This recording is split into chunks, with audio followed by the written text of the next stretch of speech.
Bu sualda demək 1 ilə 2-yə baxaq əvvəlcə. 1 ilə 2-də uzantısı P-ni kəsdi. Deməli izobardır. Və sıfıra yaxınlaşdığı üçün temperatur deyirik ki, izobar soyuma. İzobar soyuma, soyuyanda da onsuz da sıxlaşır axı. Olur izobar sıxılma. Bəli, bu A variantı doğrudur. Keçirəm B variantına. B variantında 1 və 3-ü deyir bizə. 1 və 3-də baxıram ki, uzantısı T-ni kəsdi. Əgər uzantı T-ni kəsdisə, deməli izotermikdir.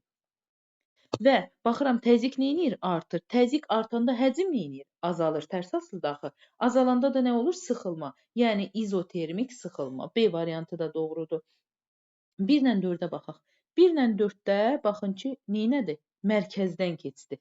Burada var TP, bu da mərkəzdən keçdisə, deməli izoxor və temperatur da artdığı üçün izoxor qızma. Bu da doğrudur. D variantında 1 və 5. 1 və 5-də yenə P-ni kəsdiyi üçün izobar və temperatur artdığı üçün qızma. İzobar və ya genişlənmə, eyni şeydir onsuz da. İzobar genişlənmə. Bu da doğrudur. İndi gəlirəm sonuncu Y variantına baxanda.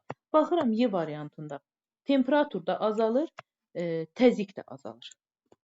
Bizə isə deyir izoxorik, xeyr. İzoxor o zaman olardı ki, V dəyişməsə, bu mərkəzdən keçsə. Mərkəzdən keçmir axı. Ona görə də yanlış olan yeganə Y variantıdır.